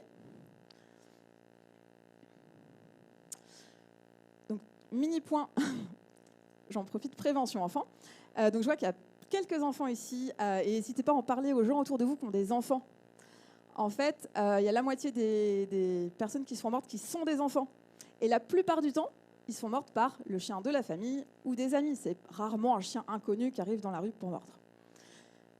Malheureusement, quand les enfants ils sont petits, les zones qui sont mordues, c'est plutôt le visage, la tête. Ce qu'il faut retenir, c'est qu'il n'y a pas de lien entre la race du chien et la probabilité de se faire mordre. Par contre, la plupart du temps, c'est parce qu'on n'a pas compris le chien qui nous disait qu'il avait besoin d'espace. Donc plus on va sensibiliser les gens, moins il y aura de morsures. On va parler rapidement de bien-être du chien. Le bien-être, c'est assez plurifactoriel. C'est-à-dire que pour parler de bien-être pour un animal, il faut cocher plein de cases. D'accord ? Par exemple, il y a des choses de base. Il faut que l'animal ne soit pas en train de mourir de faim ou de mourir de soif. Sinon, ce n'est pas un état de bien-être. Il faut qu'il soit dans un endroit adapté à ses besoins en termes de chaleur, en termes de le sol, il ne faut pas qu'il soit, je ne sais pas, par exemple, si vous mettez Nuke dans un chenil avec un sol en béton, elle va être très triste. Elle a besoin d'un plaid polaire sur un canapé pour être au top de son bien-être. D'accord ? Ensuite, bien sûr, il y a le fait d'être en bonne santé. Et puis, il y a toute une partie sur le comportement. Notamment, il faut que les individus puissent exprimer les comportements normaux de leur espèce. Et je vous disais tout à l'heure, les chiens, avec les races de chiens, il y a plein de races de chiens différents qui ont finalement aussi des comportements assez différents. Par exemple, imaginez, Nuke, pour elle, le top de son bien-être, c'est de courir 2 heures en forêt par jour et de faire du VTT avec moi. Si jamais j'avais un bichon et que je faisais ça, peut-être qu'au bout de 3 jours, le pauvre bichon, j'aurais plus de bichon. D'accord ? Donc finalement, il faut vraiment prendre en compte aussi l'aspect différence des individus, puis aussi les différences de race. Par exemple, ces chiens-là, les gens qui connaissent les chiens, c'est un border collie. Ils sont sélectionnés pour rassembler les moutons. Ça, c'est aussi un chien de berger, mais c'est pas du tout sélectionné pour la même chose. Ils sont sélectionnés pour protéger les moutons. Ils vont se battre contre eux, les loups, les trucs comme ça qui s'approchent. Et par exemple, si on met un border collie qui vient vraiment d'une lignée de travail de moutons en plein centre-ville, un des risques, c'est qu'il développe des comportements de poursuite de réaction au mouvement sur les vélos, sur les voitures, sur les joggers, parce qu'il a été sélectionné pour ça. Tous les border collies ne font pas ça, heureusement. Mais en tout cas, ceux qui sont vraiment d'une forte lignée de travail, ça fait ça. Alors, la race du chien, ça ne prédit pas son comportement futur, mais il y a des tendances comportementales qu'on va retrouver. Il y a plein d'autres choses qui peuvent influencer le comportement. Par exemple, il y a la génétique, il y a le comportement de la maman, il y a ce que les chiots ont rencontré quand ils ont été petits, leur environnement quand ils ont grandi, puis même quand ils sont grands, s'ils sont malades, par exemple, ils peuvent changer de comportement, etc., etc. Donc, ce n'est pas parce qu'un chien est de telle race qu'on va se dire qu'il va avoir tel comportement, tel comportement, tel comportement. Mais globalement, ça donne une idée, quoi. Moi, c'est sûr, pour faire du VTT en forêt, j'adopterai effectivement pas de bichon, pour le bien-être du bichon. Donc, quand on parle de bien-être, on va regarder plusieurs choses, notamment, est-ce que notre chien il peut se déplacer en étant à l'aise, ou est-ce qu'au contraire, c'est difficile pour lui de bouger ? On va regarder, est-ce que notre chien il a du contrôle dans sa vie ? C'est-à-dire, est-ce qu'il peut faire des choix ? Est-ce qu'il peut choisir des fois de sortir faire pipi, ou est-ce qu'il est obligé d'attendre 10 heures qu'on lui ouvre la porte pour aller faire pipi ? Le choix, ça peut être avoir plusieurs jouets disponibles, avoir plusieurs friandises à mâchouiller, etc. La prévisibilité, c'est le fait que, par exemple, quand on veut soigner son chien, des fois, on va faire des choses un petit peu désagréables. Plus il est prévenu, plus il y a des protocoles qu'on met en place pour qu'il sache un peu ce qui va se passer, plus ça va l'aider à supporter la situation. Aussi, des chiens qui peuvent avoir des interactions sociales de bonne qualité tous les jours, ça va les aider à avoir un meilleur niveau de bien-être. À l'inverse de chiens qui seraient constamment isolés. Et puis, le fait de bénéficier d'enrichissement, c'est-à-dire de choses qui vont faire que leur vie est un petit peu plus agréable. Par exemple, le fait d'aller se promener en forêt avec son propriétaire, de faire des jeux, d'apprendre des choses, etc. Ce que vous pouvez remarquer, c'est que par exemple, le fait d'avoir un jardin, ça ne fait pas partie des top priorités d'un chien pour son bien-être. Vaut mieux qu'un chien soit en appartement et qu'il soit promené 3-4 fois par jour avec des copains chiens, etc., plutôt qu'il soit à la campagne dans un jardin et qu'il ne sorte jamais de son jardin. Alors, s'il est à la campagne, qu'il a un jardin et qu'en plus il est promené, là c'est le paradis. Mais à choisir entre les deux, il vaut mieux des promenades régulières, des jeux, des interactions, plutôt que juste un jardin. Donc finalement, les chiens, c'est une espèce avec une grande diversité, aussi bien de morphologie, mais aussi de comportement. Pour leur bien-être, il y a plein de choses à prendre en compte. Et puis, la race du chien, ça ne permet pas de prédire sa personnalité. Okay ? On va passer sur la partie entraîner son chien. J'essaie juste de voir au niveau timing comment je suis. Ah, c'est bon. Donc, on va parler un petit peu d'entraînement, d'apprentissage. Si vous n'avez pas de chien, ça peut marcher pour entraîner votre conjoint, votre conjointe. Bref, ça peut marcher aussi. Donc, ce qui a été montré, c'est que utiliser des méthodes basées, on va dire, sur la menace, la peur ou la douleur, ça peut vraiment marcher en termes d'apprentissage. Sinon, ça ne serait jamais fait.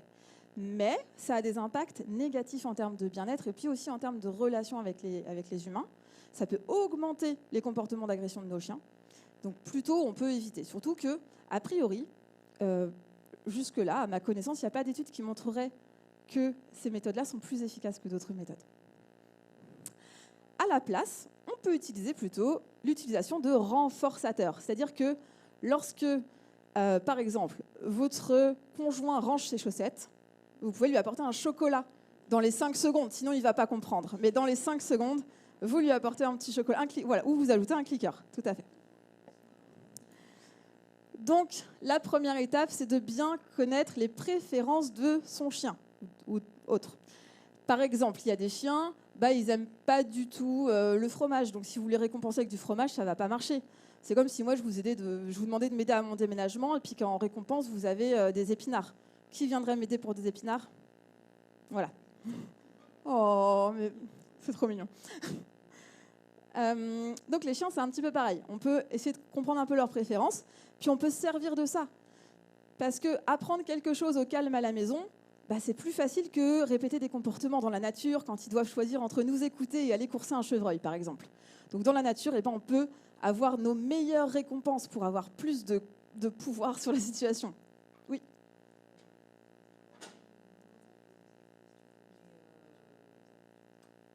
C'était pas le moment de poser cette question, mais du coup, ça me vient parce que ce qu'avait dit la personne là tout à l'heure, c'était, si ça se trouve, le chien, il n'a pas faim, en fait, et justement, ça revient avec s'il n'aime pas ça. Est-ce qu'il y a un moyen de récompenser sans nourriture, avec autre chose? Merci beaucoup, c'est une super question. Donc, alors, des fois, les chiens n'ont pas faim. Cela dit, normalement, manger, c'est quand même un besoin vital. Ce qui est sûr, c'est que quand on décide d'entraîner de cette manière-là, on peut choisir d'arranger les choses pour que notre chien ait faim. C'est-à-dire, par exemple, on ne va pas lui donner 3 kilos de croquettes avant une séance d'entraînement, sinon sa motivation elle va être assez basse. Donc on peut faire attention à ça. L'idée, c'est pas non plus de l'affamer. Vous avez vu Niouk, elle est loin d'être squelettique. Pourtant, elle ferait n'importe quoi pour une croquette. Mais il y a des chiens, effectivement, qui vont être moins faciles à récompenser avec de la nourriture, notamment en extérieur. Et ce que vous pouvez regarder, si vous êtes dans ce cas-là, c'est est-ce que votre chien, il est très gourmand à la maison, mais tout d'un coup, par exemple, en centre-ville, tout d'un coup, les croquettes, ça marche pas. Là, c'est pas vraiment que les croquettes, ça marche pas. C'est juste qu'a priori, il est peut-être un petit peu trop stressé et que donc le stress, ça peut couper l'appétit. Nous aussi, ça peut nous faire ça. Et donc, dans ces moments-là, c'est plus difficile de les récompenser avec de la nourriture. Donc, ça permet juste de se dire, cet environnement, peut-être, il est un petit peu trop dur pour mon chien à ce moment-là. Et quand je dis stress, c'est pas forcément de la peur, par exemple. Mais si j'emmène Niouk dans une forêt remplie de chevreuils et qu'elle en voit plein, je pourrais lui donner des croquettes, là, elle s'en fiche, parce qu'elle est tellement intense, c'est du stress, mais du stress pour elle plutôt, elle a très envie d'y aller, que mes croquettes, elle s'en fiche. Okay. Donc effectivement, c'est un critère à prendre en considération. Il y a plein de chiens qui ne veulent pas manger chez le vétérinaire, par exemple, parce qu'ils ont trop peur. Aussi, tu demandais, est-ce qu'il y a d'autres moyens de récompenser? Donc oui, il y a d'autres moyens de récompenser. Par exemple, le jeu, pour un chien qui est joueur et qui a été entraîné à être récompensé au jeu, ça peut marcher très bien. C'est selon ce qu'on veut entraîner, ça peut être moins efficace. Par exemple, si je veux entraîner Niouk à monter sur cette plateforme, et que dès qu'elle monte dessus, je vais la récompenser. Si je la récompense en lui donnant une friandise, versus en lançant une balle. À votre avis, en termes de durée d'entraînement, qu'est-ce qui va être le plus rapide? Mettons qu'elle aime autant les balles que la nourriture. Pourquoi? Voilà, la friandise, parce qu'en fait, quand je lui donne une friandise, elle va rester, je peux contrôler là où elle va, alors que la balle, je vais lancer la balle, le temps qu'elle aille jouer avec, etc. Donc, tout dépend de ce qu'on veut entraîner. Pareil, si je veux entraîner le calme, et qu'elle est couchée calme et que je veux la récompenser, si je lui lance sa balle, on va être un petit peu moins dans un état de calme. Mais effectivement, le jeu, ça marche super bien. On peut aussi utiliser ce qu'il y a dans l'environnement. Par exemple, imaginons, elle marche hyper bien à côté de moi sans tirer, et elle a vu un écureuil mort, elle adorerait se rouler dedans. Et bien, sa meilleure récompense pour elle, à ce moment-là, ce serait peut-être que je la détache et que je la laisse aller se rouler sur l'écureuil mort. Voilà, après, il faut faire des choix. Mais, donc, des fois, on me demande aussi, alors, et les caresses? Est-ce qu'on ne pourrait pas caresser son chien pour le récompenser? Eh bien, je vous disais tout à l'heure, les chiens, il y a plein de moments où ils n'aiment pas les caresses. Dans cette étude, on a appris à des chiens à toucher un cône. Exactement comme j'ai fait dans la vidéo du début. Vous vous rappelez, Niouk, elle touche un cône, et si elle le touche, elle a un bonbon. Et vous avez vu, très vite, elle apprend à toucher le cône. Et bien là, imaginez, elle touche le cône, elle n'a pas de bonbon, mais elle a une caresse. Donc là, c'est si jamais elle a de la nourriture. Et imaginons si elle a une caresse. Et bien en fait, il va se passer exactement la même chose que ce que vous avez vu à la suite de la vidéo, c'est-à-dire à l'extinction quand je donnais plus du tout de nourriture et que je faisais rien. Donc, dans cette expérience-là qui consistait à apprendre un nouveau comportement à un chien, c'était toucher à cône, la caresse est aussi efficace que rien. C'est-à-dire que ce n'est pas très efficace. D'accord ? Des fois, ça peut peut-être marcher, mais en tout cas, dans cette expérience, ça ne marche pas très bien. Aussi souvent, pour les gens qui ont des chiens, là, vous savez, pour le rappel, quand on rappelle son chien, il y a plein de gens, quand le chien revient au rappel, les gens vont vraiment se précipiter sur leur chien, vont leur caresser la tête, et ça part vraiment d'une très bonne intention. Mais du coup, c'est tout ce que les chiens n'aiment pas, et du coup, ça fait que les chiens ils reviennent moins quand on les rappelle, par exemple. Ok ? Donc, quand on entraîne son chien, on va prendre en considération plein de facteurs. Par exemple, la durée. La durée, c'est est-ce qu'on va demander à notre chien de rester calme pendant 1 minute ou 1h30 ? Bon, Nuke, elle est à peu près calme là-bas, grâce à Karine qui lui donne beaucoup de bonbons pour récompenser son calme, parce que je pense qu'elle aura envie de venir par ici. Mais si je prenais ma chienne plus jeune qui dans la même situation, je vous garantis qu'au bout de 10 minutes, elle sera en train de sauter à peu près sur toutes les chaises, d'accord ? Parce qu'elle est un peu intense. Elle n'a pas encore une bonne durée pour le calme. Les distractions, par exemple, si je devais apprendre quelque chose à un chien ici dans une salle très calme, ce serait plus facile que dans la forêt s'il y a des chevreuils qui passent. La distance également. Donc quand vous entraînez votre chien, il faut vraiment y aller par étapes. Parce que des fois, on se dit « Ah non, mais là, il se moque de moi, il y arrivait très bien à la maison et dehors, ça ne marche plus. » Ce n'est pas qu'il se moque de vous, c'est juste qu'il faut plein d'étapes pour l'aider. Vous avez une question ? Non. Donc ce que vous pouvez faire quand vous arrivez dans un nouvel endroit, par exemple, ça va être échauffer votre chien pour voir s'il est OK avec l'environnement. Justement, vérifier est-ce qu'il prend la nourriture, est-ce qu'il a l'air enjoué à faire les exercices qu'il adore faire d'habitude. Donc là, Nuke, par exemple, je lui lance une petite croquette, je fais un petit bruit et elle revient. Et ça veut dire, vu qu'elle le fait facilement, que ça va. Si jamais elle ne le fait pas, c'est qu'a priori, l'environnement, ça ne lui va pas trop. Tout à l'heure, je vous parlais d'extinction, c'est quand on arrête de donner à manger aux chiens. Des fois, on est obligé de ne pas donner à chaque fois de la nourriture. Et puis même, de manière globale, on ne va pas donner tout le temps à manger à notre chien dès qu'il fait un truc bien. Enfin, on ne va pas maintenir ça tout le temps forcément. Quand ils sont petits, on va beaucoup récompenser pour pas que le comportement s'éteigne. Puis une fois que le comportement il est bien acquis, on peut passer à ce qu'on appelle du renforcement aléatoire. C'est-à-dire que, par exemple, quand votre chien il s'assoit quand vous lui demandez, des fois, peut-être vous n'allez pas le récompenser parce que peut-être c'est un endroit facile pour lui. Mais par contre, si c'est un endroit un peu plus dur, vous allez là le récompenser. Et même dans l'endroit facile, au bout d'un moment, s'il le fait 15 fois, il va falloir le récompenser. Sinon, il va arrêter de s'asseoir quand vous lui demandez. Donc ça, c'est ce qu'on appelle le renforcement aléatoire. Par exemple, on pourrait dire, le comportement, on va le récompenser tous les 3 essais au lieu de tous les essais. Et ça peut être utile, des fois dans la pratique, quand le chien ne peut pas être récompensé à chaque réussite. Par exemple, si vous entraînez votre chien à ne pas manger tout ce qui traîne dans la rue. Il y a des gens qui ont ce problème-là ? Ok, donc imaginez, vous entraînez votre chien, vous mettez des petits mouchoirs, de la nourriture par terre.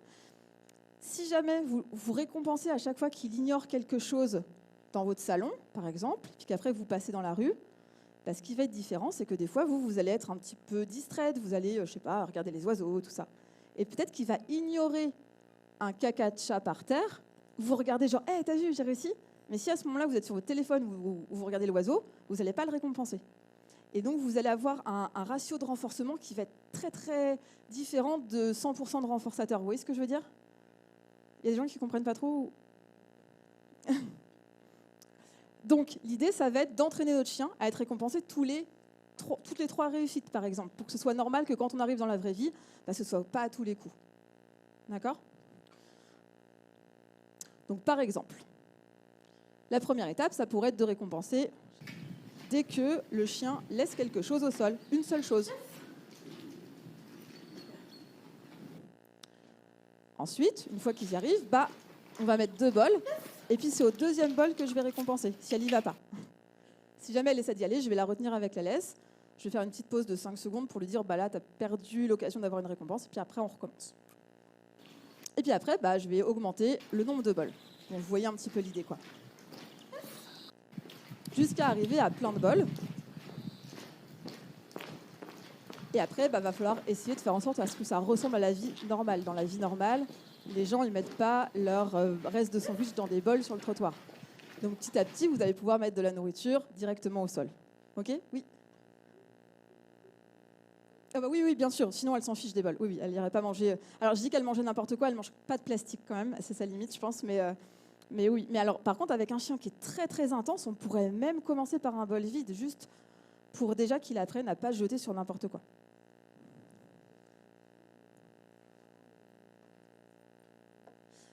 Alors, oui, la question, c'est si on a un chien, est-ce qu'on doit vraiment lui apprendre à pas manger tout ce qu'il trouve? Ils sont bizarres, ces animaux-là. Oui, c'est une bonne question.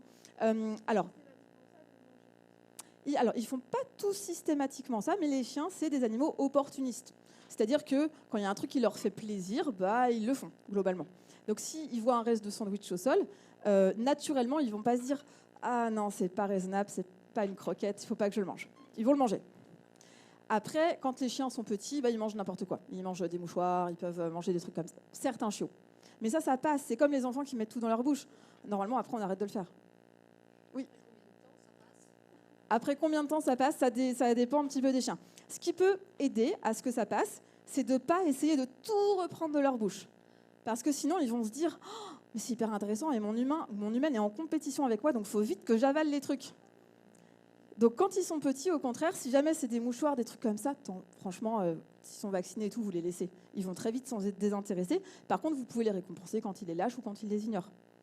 Plus vous allez vous jeter sur votre chiot dès qu'il a un truc dans la bouche, plus il va apprendre à vite les manger. Bien sûr, si votre chien il mange un bout de verre ou un truc comme ça, vous mettez votre main dans le chiot, enfin, vous enlevez le bout de verre. Okay. Aussi, ce qui peut être très intéressant, c'est d'entraîner son chien aux manipulations. Par exemple, quand on veut mettre un collier ou un harnais à son chien, il y a plein de chiens qui n'aiment pas ça, puis qui reculent, qui vont se cacher. Pourtant, ils adoreraient aller en balade. C'est pas qu'ils veulent pas aller en balade, c'est qu'ils n'aiment pas trop qu'on leur passe des trucs sur la tête, notamment quand ça passe au niveau des oreilles. Et ça, on peut vraiment entraîner ça de manière graduelle, en les entraînant à passer leur tête dans quelque chose de très grand, et petit à petit, ça se resserre. On peut aussi faire des entraînements pour avoir plus de coopération pour les soins, en utilisant des méthodes issues donc, des entraîneurs et entraîneuses qui travaillent dans des parcs zoologiques et qui arrivent quand même à faire des prises de sang à des lions en demandant leur coopération et en les entraînant pour ça. Okay. Donc, par exemple, l'idée, en fait, à chaque fois, c'est le même concept. Ça va être d'apprendre aux chiens, en fait, ou aux animaux, n'importe, un léger mouvement de la main, à y mettre un comportement feu vert, c'est-à-dire un comportement qui va finalement dire « là, je suis d'accord ». Donc, ça peut être poser sa tête sur quelque part, ça peut être se mettre sur le côté. Une fois qu'on apprend ça aux chiens, on va pouvoir ajouter des manipulations. Et si le chien cesse son comportement feu vert, le contrat, c'est que nous, on cesse de le toucher. Si on rompt le contrat, ça ne marche plus. Oui,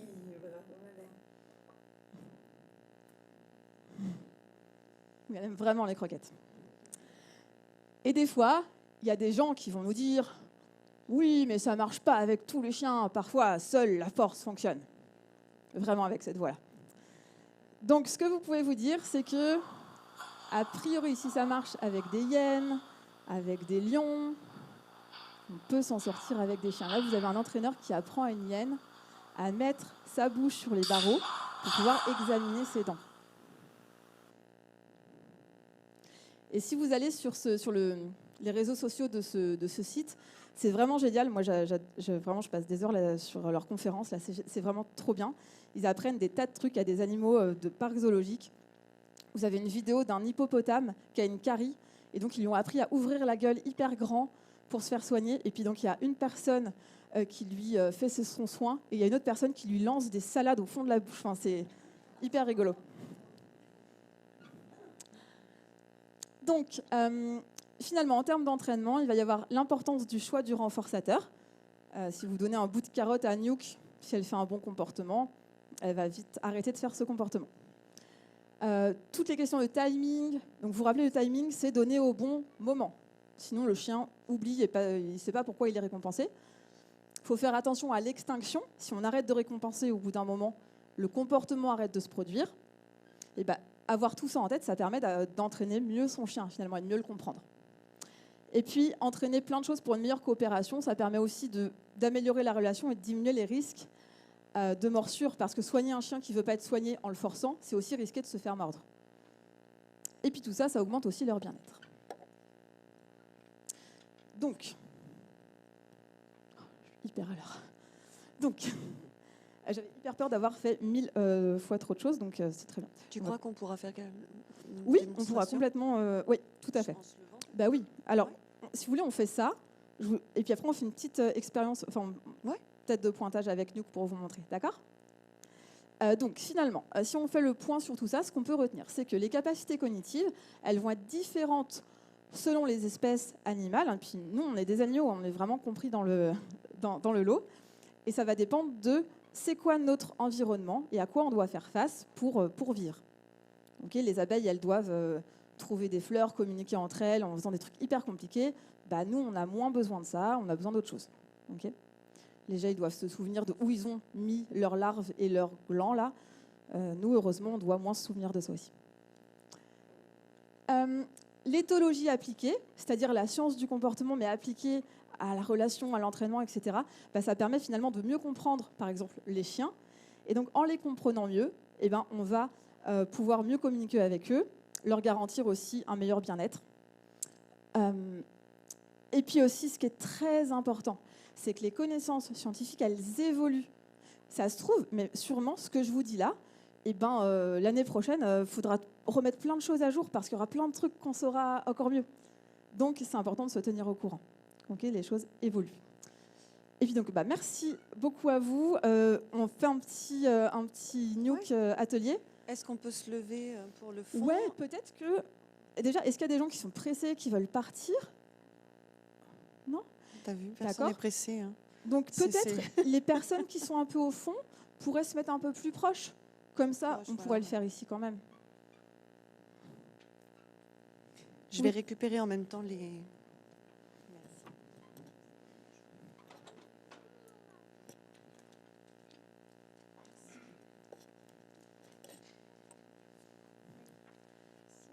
Alors, qui était en 1? Oui. Oui.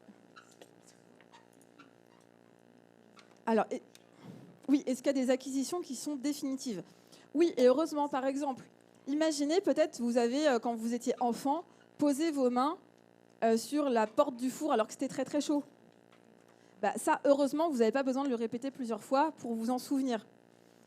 Ce qui est de l'ordre globalement de la survie, etc., ou ce qui procure une grosse émotion, bah souvent ça va rester plus facilement que quelque chose qui n'est pas très fonctionnel pour le chien.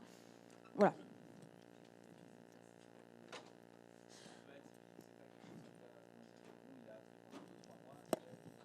Alors, il peut s'en souvenir à vie, mais ce n'est pas pour ça qu'il va le faire. Par exemple, imaginez, demain, on vous demande d'aller travailler, d'accord, et dans un nouveau travail. Vous allez avoir une période de formation, ça va être un peu dur, vous allez devoir apprendre votre nouveau métier. Et puis, imaginez, vous êtes payé pendant votre formation, puis après, vous connaissez super bien votre métier, puis on vous dit, bon, maintenant, vous savez, donc on arrête de vous récompenser, vous n'avez plus de salaire. Est-ce que vous allez continuer votre travail? Non. Et pourtant, est-ce que vous allez forcément tout oublier? Non. Bah, les chiens, c'est pareil. S'ils ont quelque chose de mieux à faire, a priori, ils sont comme nous, hein, ils vont faire quelque chose qui leur plaît. Il y avait un 2... Pardon. Et du coup, après, c'est... Oui.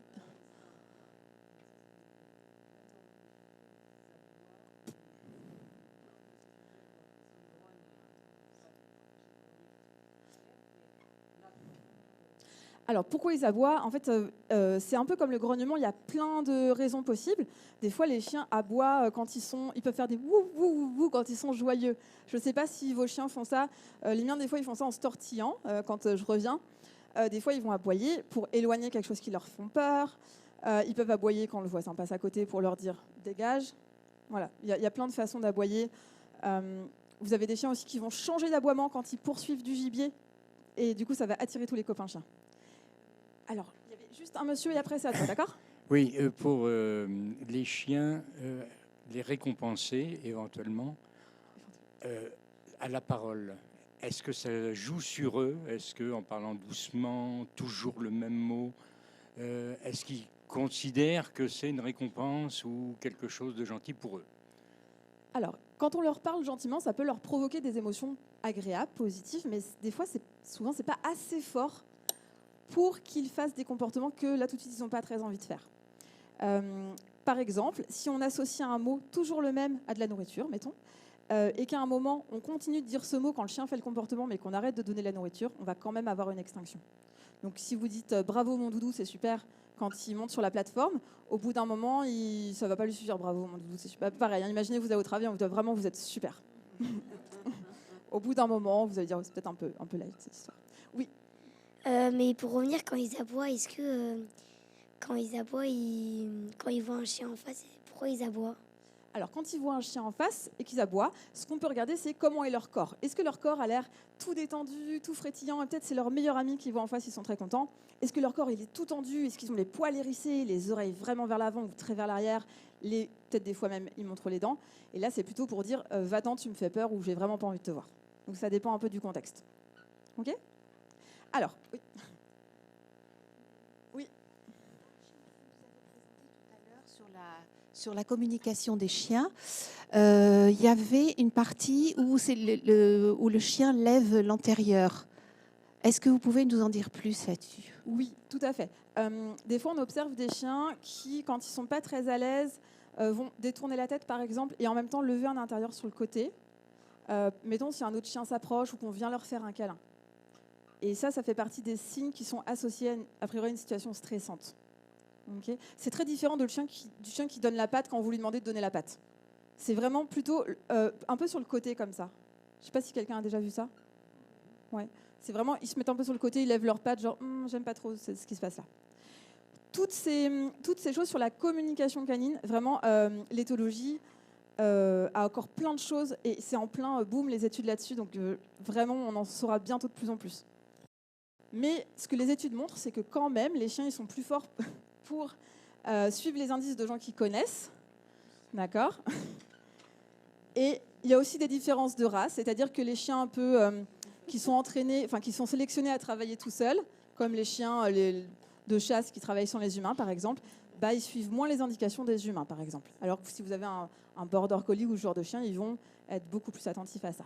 Okay, je ne vous dis pas de prendre un border collie, hein, vous avez vu, quand on prend un border collie, le risque c'est d'avoir un chien potentiellement qui peut poursuivre les vélos, les joggers, etc. Ce n'est pas toujours le cas. Mais des fois, il faut se méfier en se disant, on entend, les border collies, c'est les chiens les plus intelligents. Mais ils sont surtout très très forts pour leur travail. Et quand on les sort de ça, des fois, ça peut poser des soucis. OK? Ouais, et que ça, là, elle dit, là ça me saoule un petit peu, j'aimerais bien avoir une petite croquette, s'il te plaît. Est-ce qu'il y a encore des questions? Et qu'est-ce qu'on fait quand il détourne l'apprentissage? C'est-à-dire, un exemple, il aboie dans l'appartement quand le voisin arrive, donc je lui dis d'aller à sa place, il arrête d'aboyer, je lui donne la récompense, sauf que maintenant, il aboie pour avoir la récompense sans le voisin. Tout à fait. En fait, ça, c'est ce qu'on appelle une chaîne de comportement. C'est-à-dire qu'il a appris que quand... il a appris toute la chaîne en entier. C'est un petit peu ce qu'on peut avoir avec des chiens qui montent sur le canapé. On leur demande de descendre et ils ont un bonbon. Il y a des chiens, des fois, ils vont se dire « Ah, mais c'est un très bon moyen d'avoir des bonbons. » Okay. Ou même avec le fait de marcher en laisse. Des fois, des chiens peuvent apprendre que s'ils tirent en laisse, puis qu'on les rappelle et qu'ils reviennent, et qu'ils ont un bonbon, ils vont apprendre à tirer sur la laisse. L'idée, ça va être d'anticiper ça, un peu de leur couper l'herbe sous les coussinets. Par exemple, l'idée, c'est de vous entendez votre voisin. Oh, ça va? Ouais. Oh, tu t'es pas fait mal? Ok, super. On peut continuer? Ouais. Oh, un petit câlin. Bah oui. Pardon. Du coup, Oui. Donc, par exemple, votre chien, votre voisin monte les escaliers ou descend l'ascenseur. L'idéal, ce serait que vous l'entendiez avant ou que vous repériez peut-être les premiers signes de votre chien. C'est-à-dire peut-être il va bouger les oreilles, peut-être il va faire quelque chose. Et là, l'idéal, ce serait effectivement de lui demander d'aller au panier, par exemple, et de le récompenser. Ce que vous pouvez faire, c'est utiliser des complices que vous leur donnez des chocolats pour qu'ils montent les escaliers. Et puis, en fait, vous savez qu'ils vont monter les escaliers. Et là, hop, vous entraînez votre chien à ce que dès qu'il entend le tout début de la personne qui monte, il va au panier se coucher, par exemple. Ou il est récompensé. Peut-être qu'il n'est pas obligé d'aller au panier et d'être récompensé. Peut-être juste le récompenser pour le fait de ne pas aboyer quand la personne monte. OK. Il y avait une autre question? Quand le chien grattait avec ses coussinets, Parce que moi, le mien, il n'arrête pas. En forêt de Moulière, il n'arrête pas de gratter tous les 10 mètres. C'était un signe de marque du territoire, c'est ça? Alors, en fait, les chiens, il y a des espèces pour lesquelles ce serait vrai pour des espèces territoriales qui vont vraiment avoir, mettons, un territoire dans la forêt de Moulière et ils vont laisser leurs odeurs partout le long de ce territoire pour faire comme une clôture d'odeurs. Mais votre chien, il ne fait pas vraiment ça, juste il laisse des marques. Donc c'est du marquage, mais ce n'est pas vraiment du territoire dans le sens où il ne va pas défendre son territoire. Mais la nuance, elle est un petit peu peut-être subtile. C'est comme si... Qu'est-ce que je pourrais mettre comme exemple? Oui, voilà, c'est pour dire j'étais là, pour laisser ses odeurs. Mais ça ne veut pas dire si tu viens ici, je te casse la figure. Alors qu'il y a des animaux très territoriaux. Si un autre animal de la même espèce rentre dans ce territoire, là, ils se font vraiment casser la figure. Si vous mettez un hamster mâle avec votre hamster mâle dans sa cage, il va se faire peut-être tuer. Parce que c'est des animaux très territoriaux, les hamsters de compagnie qu'on a là. Parce que moi, on m'avait dit que c'était signe de stress. Alors, quand ils sont stressés, ils peuvent plus, des fois, faire de marquage. Voilà. Mais il y a des chiens qui juste le font pour laisser des odeurs. Comme les chiens, des fois, quand ils stressent, ils vont marquer en levant la patte. C'est pour ça qu'il y a plein de chiens qui font pipi chez le vétérinaire aussi. Puis il y a d'autres chiens qui le font, donc les autres le font après, mais c'est parce qu'il y a un peu de stress, donc ils communiquent comme ça. En tout cas, ils laissent leurs odeurs. Est-ce que c'est bon pour vous? Merci Margot. Eh ben, merci à vous. Merci beaucoup. Si vous voulez les petits choux, vous restez 2 minutes de plus pour qu'on fasse un petit truc avec elle, d'accord? Et puis les autres humaines et humains, je vous souhaite une très bonne fin de journée. Merci à vous. Et puis ouais. Merci à vous, vous avez été super dans vos questions et tout et tout.